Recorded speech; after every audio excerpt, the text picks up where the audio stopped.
السلام علیکم تماشاگران عزیز، من با شما یک کانال با نام نور تیوی توصیه می‌دهم که شما میتوانید همه در این کانال ثبت‌های نوی دامن ابراهیم را تماشا کنید. پس حتما به این کانال ابونه شوید، پادپیس را زیر کنید و زنگولچه را نیز زیر کنید. سیلک این کانال در تگ ویدیو در اپیسانی و در کامنتاری ذکر کرده شده است. نعمان ابن منظیر پادشاه حیره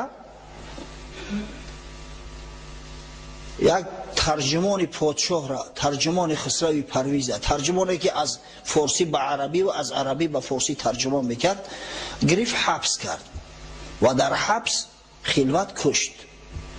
این شخص عدی ابن زید نام داشت. عدی ابن زید. سبب کشتنش چی بود؟ عدی ابن زید یک دشمنه داشت، یک شخصی متعصب، یک حسدبر، شخصی که حسد میبرد که عدی ابن زید با پادشاهای فارس در یک جا می نشیند، از یک سفرت عام میخرد. باره در نزد نعمان ابن منظیر بدگویی کرد نسبت اما عدی ابن زید بیچاره. عدی ابن زید با نعمان ابن منظیر مناسبت های خوب داشت. گفت که عدی ابن زید همیشه تعریف توصیف میکند که پادشاهی نعمان وابسته به من است، من او را پادشاه نگهش داشتم. همین یک ایما کنم خسرو پرویز رو از سر تخت دور میکنه، نابودش میکند. بیچاره او نگفته بود است میگه پا، اما این حسد بسیار چیزی بد است. لعنت بر این حسودا که بعضا اندیشه نمیکنن، بعضا جنایت های میکنن که در تاریخ داغش میموند. ببینه همین شخص ابن مقرین گفتن یک شخص است. ابن مقرین، عدی ابن مقرین. با عدی ابن زید حسد که داشته است، با واسطه همین حسد کاری کرد که نعمان ابن منظیر به غضب آمد. وقتی عدی ابن زید نزد زن فرزندش آمد به حیره، هر سال 3 ماه رخصتیش میداد از پادشاهی ایران، اتپوسکش میداد است. می اومد است استراحت میکرده، با میرفت است پایتخت ایران تیصفون. بیچاره ای دفع بیاید که نعمان ابن منظیر که خشم کرده بود، گرفت در زندان انداختش. بعد فرمود در همون زندان بوقی کرده کشتنش. از همین حسد بسیار بسیار احتیاط کنه بچه ها. این نفسی پلید یک خاصیت داره که بعضا شخص میخواهد یا نمیخواهد، اما حسد، بغض، کینه در دل جوش میزند. او پیغمبران را خدای تعالی خودش محافظت میکرد از خشم و غضب و کینه و بغض، اما دیگر مردم محفوظ نیستند. بعضا حالتهای میشود که شیطان آدم را وسوسه میکند، بیهوده و بهوده نسبت یک برادر مسلمان حسد میبرد، بدگویی میکند، غیبت میکند. این بدترین خصلت است برادرای عزیز. وای به حال کسی که حسود است. این بیماری حسد تبابت شونده نیست. حسود با همون حسدش میبره اخیر میره با یک تبابت داره، مرگ. حضرت مولوی قصه میکنه در مثنوی شریف، میگوید آنیه که از خشم مادر را بکشت، هم به زخم خنجر و هم ضرب مشت. آنیه که گفتش که از بدگوهری یاد ناوردی تا حق مادری، هین تو مادر را چرا کشتی بگو، او چی کرد آخر بگو ای زیشت خو.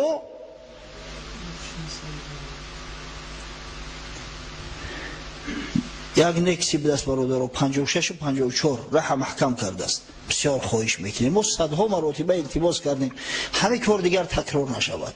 صاحب ماشین نکسی 56 و 54 خواهش میکنیم تز ماشین تون بگیره که ره محکم کرده. یک شخص مادرش میکشد، با یک کسی دیگر نصیحتش میکنه که آخه رو درگور تو حق مادریش پیش نظر ناوردی، تو نخوا مادری مشتی پرتا بکشی، چرا کشتیش؟ گفت کار کرد کان آری وی است، کشتمش کین خاک ستاری وی است. این بدبخت گفت یک کار کرد که بسیار شرمندگی است، ایرا همون خاک اگر نپوشانش ایرا به هیچ وجه دیگه گناهی را پوشانده نمی شود. گفت آن کس را بکش ای محتشم، گفت پس هر روز مردی را کشم. این بدبخت گفت دایی برای شیطونی میکرد که انا فلان آدم بکش، انا فلان آدم اینا بای به دولت شده است بکش. برای گپی ایشیده من هر روز یک کس بکشم خونی مردم ده کلا بگیرم. کشتم او را رستم از خونهای خلق، نای او برم به هست از نای خلق.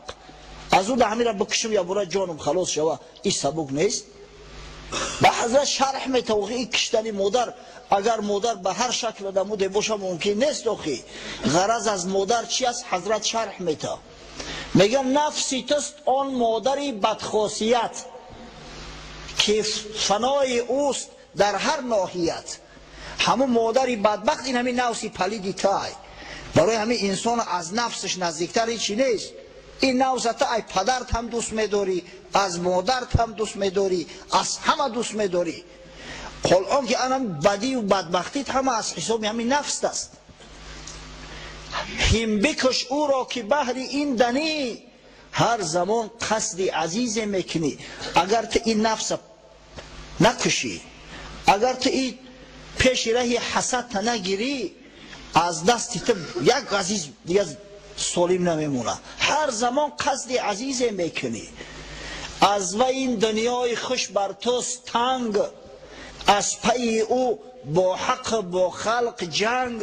از روی همین نفسی پلیدت همین دنیای کشو در نظر تو اینقدر تنگ میشوه. نه به حق درست میای به خدا، نه به خلق راست میگیری. ببینه تو گمانی که از فلان من کمترم، می فضایت کمتری بر اخترم. آخه پنجه یکیل نیست ای بچه او هیچ کنه بده امروز فلان و بسمدان شده است. گفته این حسد آدم درون به درون می سوزونه. عدی ابن زیدش که یک صغیره فیسیم بد امروز ترجمانی خسروی پرویز شده است. گفته این بدبخت ابن مقرین تلخش کفیده است. خود حسد نقصان عیبی دیگر است، بلکه از جمله کمی ها کمتر است. آن ابو جهل از محمد ننگ داشت، از حسد خود را به بالا می گماشت.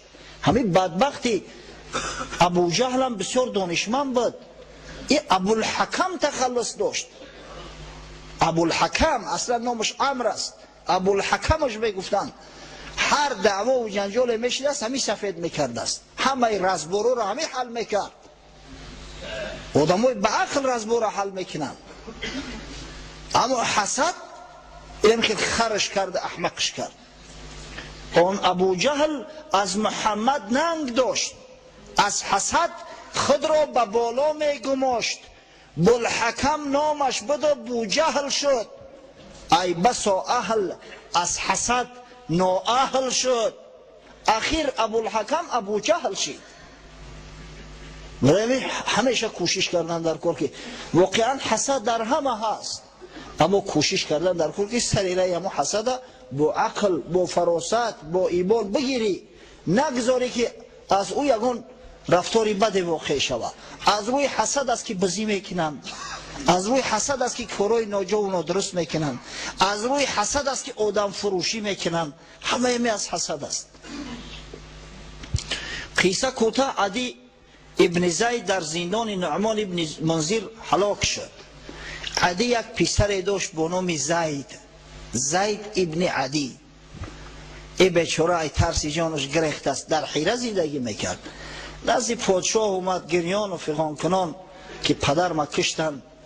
اگه حجت دلیل هم نیست، ایره اثبات کرده هم نمیشه که چخیل مثلا نعمان ابن منذر کشت است.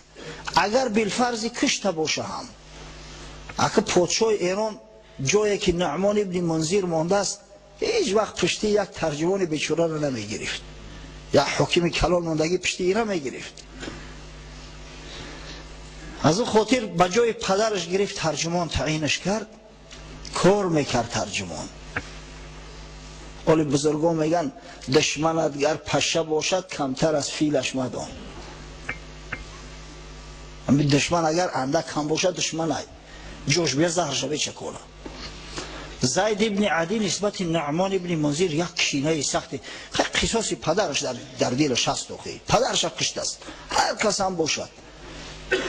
وقتی که همون خاراکتریستیک را پیشنهاد کردن خسروی پرویز برای کنیز با سری صحبت اومده مکان.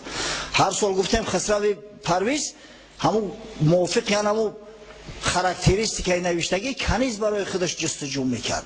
در دست زید ابن عدی همون خاراکتریستیک را داد، گرفت خوند، باید که این چند نسخه کنده به هر گوشه و کنار فرستاد. گفت شاه من به همین شکل صورت یک دختر میشناسم، به نهایت زیبا است، اما میترسم که پدرش نمیتده. گفت او کی به دست که من نمیدود است؟ ولی او شخصی که دخترش من نمیتد مادرش تولد نکرده است. کی است او خودش؟ با گفت نعمان ابن منذر یک دختری دارد به نام حدیقه. آن همین شکل صورتی که نوشته شده است در همین صفتنامه 100% همون موافقت میکنه، حتی عید خشوتر است. همیشه زید ابن عدی اندکی دروغ گفت، بیچاره او حدیقه سبزینه بده است و او شکل موافقت نمیکرد، اما این زیرک میدونست که هیچ وقت پدرش حدیقه را نمیارد کنیز بده. کی میخواهد؟ شخصی که پادشاه است، سردار یک قبیله بنی لخم کلان است، او مگر راضی میشه که دخترش همچی کنیز پادشاه برای یک سال استفاده کنه با یک کس هدیهش کنه بره؟ میدونستی جوان مرگم که هیچ وقت نمیتش، از همون خاطر خوف نداشت که حدیقه را ببینه و بگه که تو دروغ گفتی.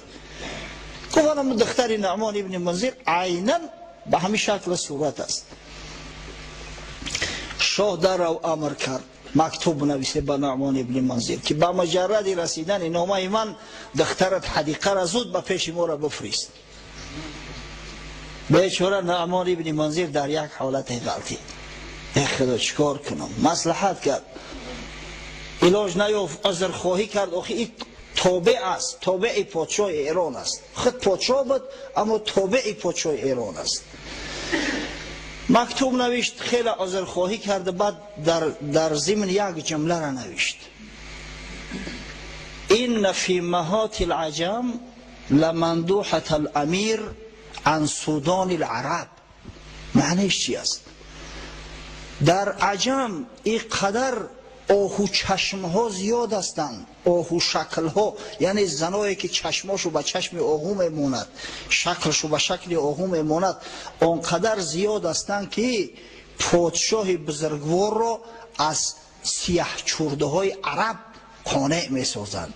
یعنی پادشاه ایران هیچ احتیاج به سیاه چرده های عرب نداره. این دخترها سیاه چرده اند، سبزینه اند، هیچ احتیاج نداره پادشاه. زید ابن عدی مکتوب خواند، همون جمله را خواند. با گفت نعمان ابن منذر بی‌ادبی کرده است. پادشاه گفت ترجمه که چی گفته است؟ شما ببینید اصلا مهن جمعش مهات گاوی یابایی و گاوی کهی را میگن. انتیلوپا، انتیلوپا، انتیلوپا بسیار چشمای زیبا دارد. دیده در زبان عربی همچنین مهن یا مهات گفته مادگاو هم میگن، یعنی گاوی مادا. این جوانمرد مادگاو ترجمهش کرد. گفت نوشته است که مگر همون مادگاوهای عجم برای تو کفایت نمیکند که تو سید زاده های عرب طلب میکنی؟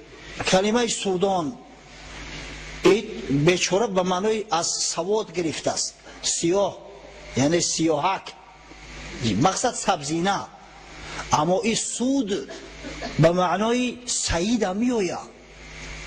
ای گرفت سید ترجمهش کرد، یعنی گفت که همون مادگاوات برات کفایه است، تو چی سید زاده های عرب طمع میکنی؟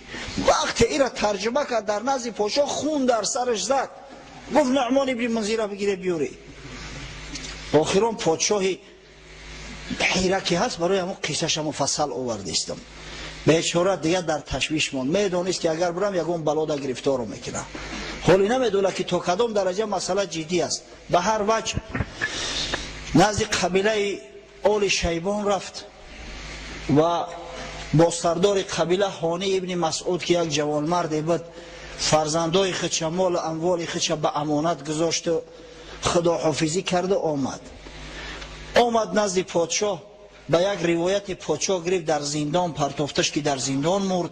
بر روایت دیگر که شاید درستر باشه در زیر پای فیلها پرتافتش. فیلها لگد کردن کشتنش، پچکش کردن. ببینید دشمن اگر پشه باشد کمتر از فیلش مدان، چی بس میشود که یک مرچک احوال فیل بد میکنه. از همین خاطر است که بزرگان میگن اگر 100 دوست داشته باشی کم است، اما یک دشمن زیاد است. اما چی کنیم که در این دنیا به دشمن هم نمیشید است. پس به همین پادشاهی هیره نیست شد. جای نعمان ابن منذر در ابتدا یک شخصی را با نام ایاس ابن قبیسه تایی گذاشتن. ای از قبیله بنی تی معروف است. قبیله بنی تی احمد شنیده، با نام حاتم تی احمد میشناسه. اما او بیچاره مدت زیاد پادشاهی نکرد. 1 سال 2 سال پادشاهی کرد، شکست خورد از امو هانی ابن مسعود. وقتی که خواستن زن فرزندانی که را طلب کنن گیرن، امو حدیقه را خواستن که طلب کنن گیرن. او هانی ابن مسعود هم بسیار جوانمرد بود، از گفت این امانت است، من به شما تسلیم نمیکنم. بر ضد پادشاه ایران برخاست. در جنگ در یک موضع با نام زیقار نزد چاه زیقار بار اول در تاریخ عرب ها عجمی ها را شکست دادن، در همینجا مغلوب کردن. قشون ایاس ابن قبیسه تایی را که لشکرش از لشکر عجم عبارت بود. بعد از او دیگر پادشاه در هیره یک ایرانی را ماند با نام آزادبه ابن مردان بنداد. در همونجا دیگر پادشاهی کرد تا زمانی آمدن اسلام و تا زمانی آمدن خالد ابن ولید. و خالد ابن ولید همه او را چپگردان کرد و آخران پادشاهی حیره، پادشاهی عربی به همین شکل صورت عاقبت عجلش رسید، دنیای فانی را بدرود گفته رفت.